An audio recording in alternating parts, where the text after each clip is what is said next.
Ayan, good morning mga kalamons. Ito nga, oh, naka-BNB ka. Naka-BNB ako. Ka-BNB na naman ako, o di ba? Shout out sa may-ari ng ano. Ngayon, nag-iwan ng gulay. Tingnan nyo. Ayan, oh, ayan. Saan pa kayo maghanap ng ganyan? Yan ang kakainin mo, kahit yan lang, o di ba? Oh, may shrimp. May gulay. Oh, di ba? Gulay. Oh, di ba? So yun, yan ang pagkain ko sa DNB ngayon. O di ba? Kain agad. Saan ka kukurap niyan? Kukurap ka ba dyan? Ha? Ganyan. O. Ay naku. Di ba? O. Saan ka? Then pagkatapos, may garlic na maliliit ah. Di ba? Garlic sa Ilocos. Di ba? Hindi ko tatanggalan ng ano. Kundi isahin ko pa.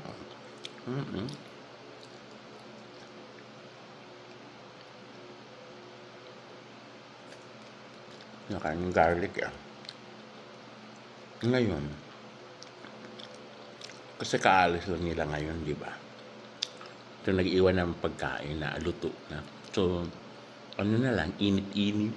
Oh.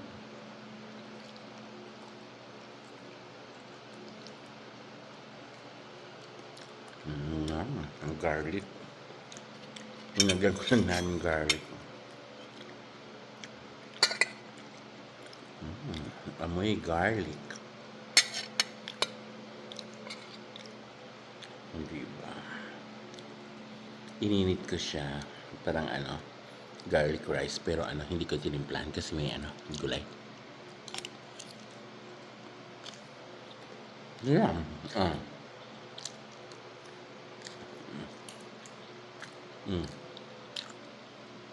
Kain ka.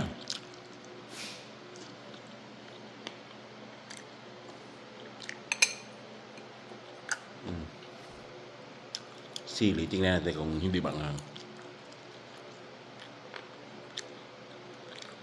Buti hindi.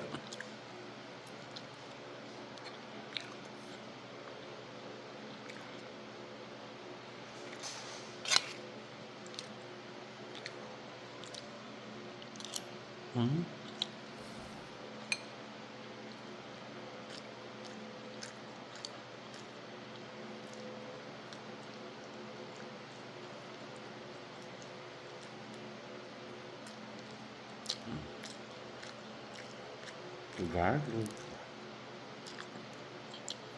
Hindi pa nagising ano ko, alaga ko.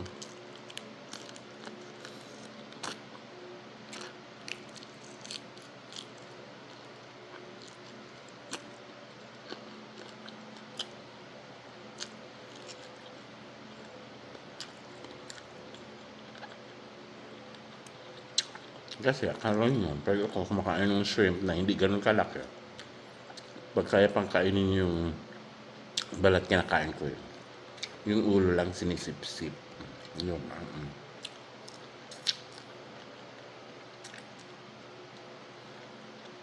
Yung matigas na ito.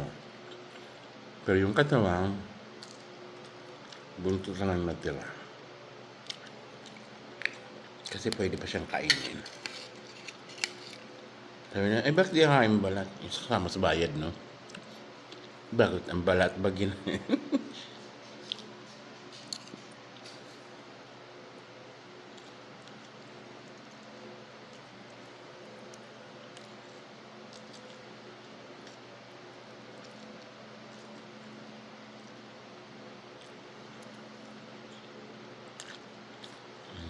Gising na yung ano ko. So yan. Ang playa, o diba?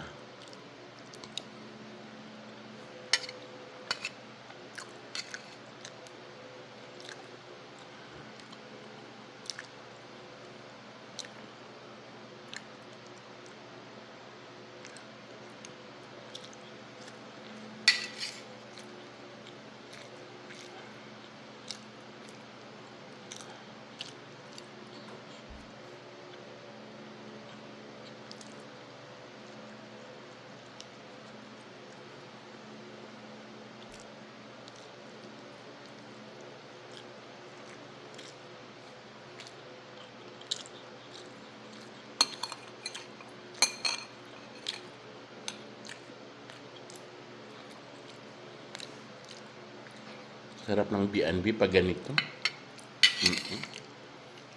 Ano pa nga dito eh. Na-refill yung mga shelves ng ano. Canned goods. Ay, pero ang lakas ng loob ko. Ewan ko kung ilang magamit ko dyan.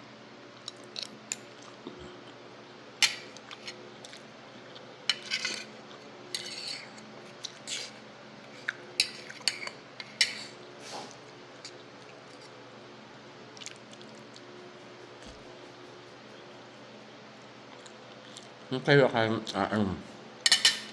titingin kayo sa akin na ano. Kaya gusto ko kumain ng gulay. Pero, dito kasi ako na mag-isa sa ano. Pagkatapos pag bumili ka ng gulay, ang mahal ng gulay. Kaya nagugulay ako pag yung nasa bakuran lang na ano. Ang mahal ng gulay, Diyos ko.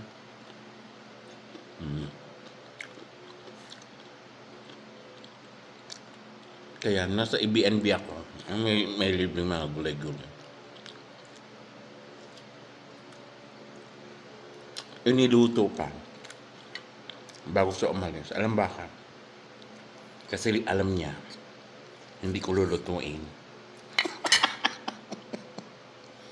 Masisira lang.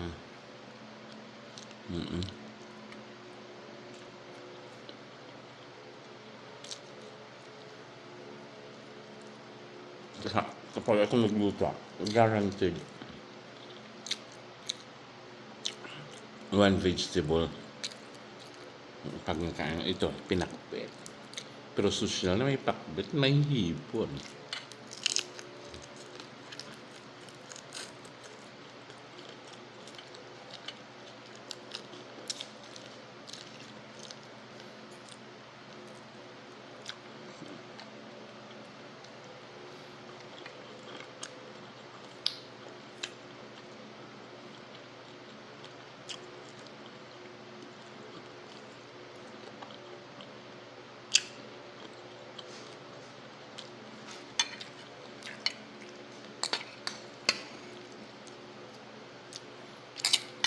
Salamat sa may-ari ng B&B ha.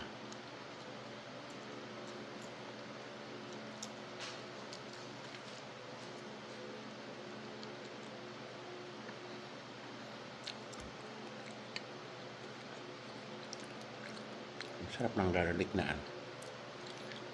Native.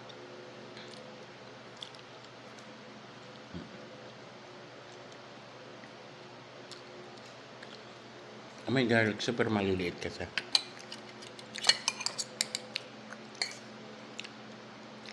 Sarap parang mga iba ng butong pakwan.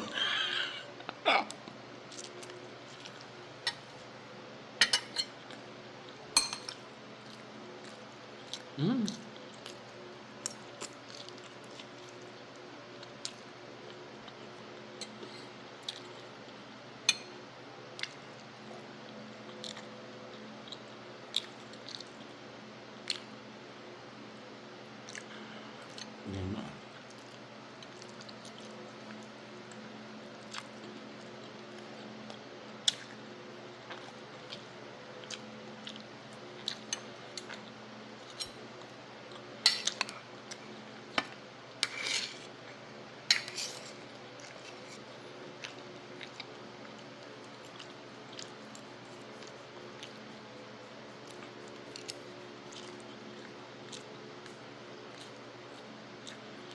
Diba?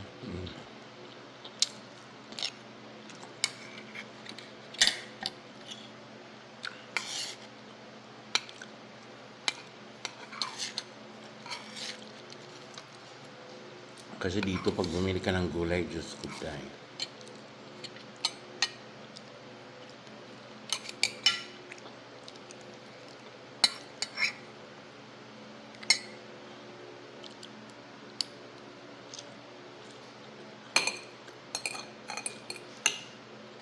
Alam ko mahal pa to kasi ang palaya. Di ba? Binagyo kami.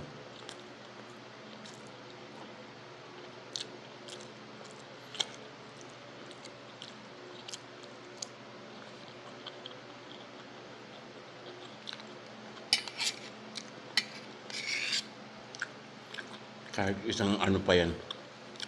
Kahit $3 pa ang isa niyan. Bibili talaga yung may-ari ng Airbnb ko. May-ari ng BNB. Ay, wala siyang ano. Basta pagkain.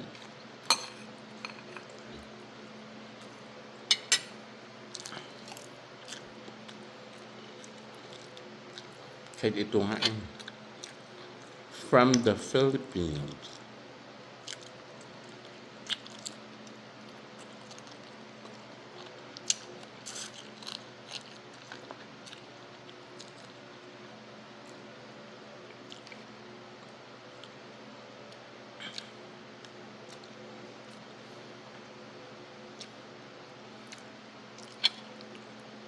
Diba? Ganun lang, pagkain pati garlic. Oh.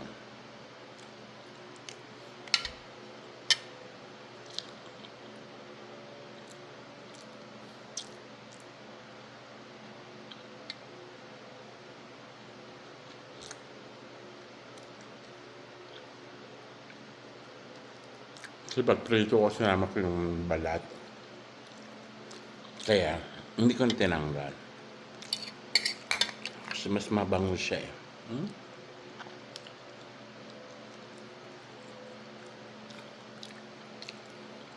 Sarap, parang butong pakwan lang, di ba?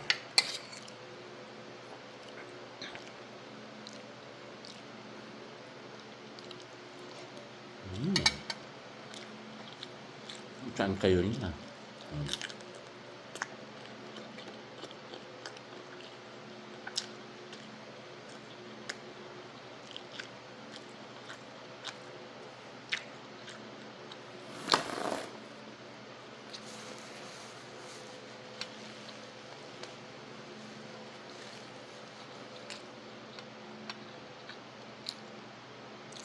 Busog na si Bundan. Naman, pag matigas na siya, maglilabas ko yung balat.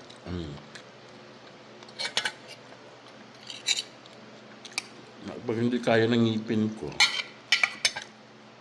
alam mo na.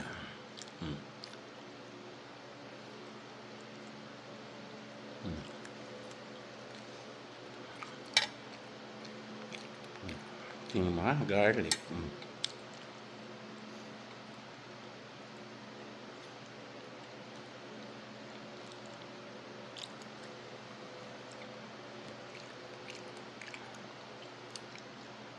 Parang butong pakwan pag kinakain mo. Di ba kasi ang liit niya?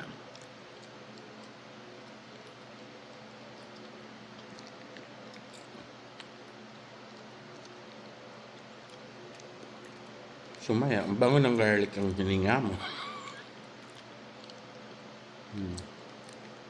Hindi ka mag-brush ng ngipin.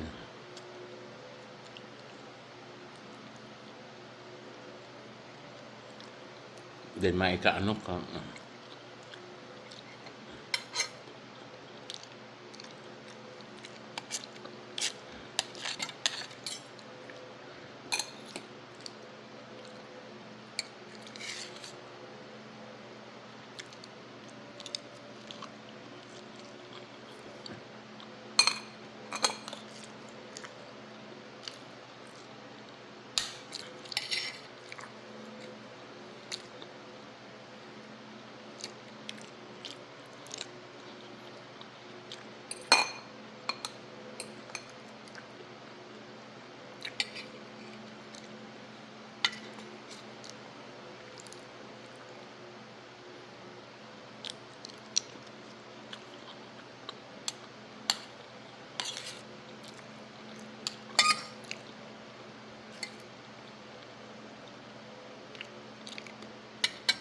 Yun ang sinabing sarap.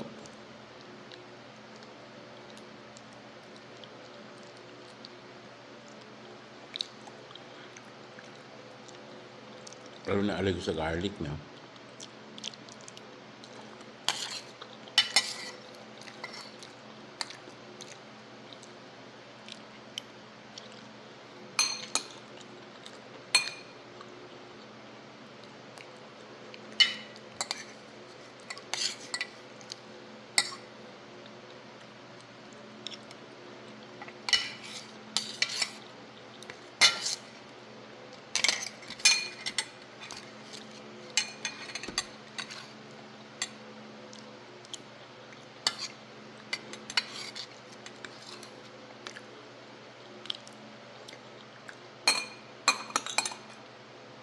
So, bali may ano pa doon.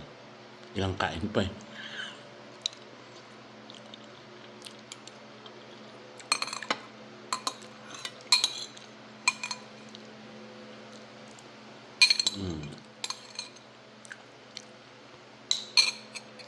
Di ubos. Ngayon, nakakain na.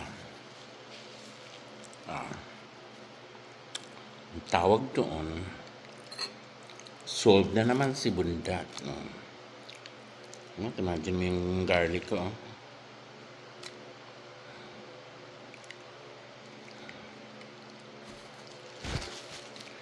Mahilig din kasi ako sa garlic. Ibig sabihin, hindi ako aswang. Thank you for watching.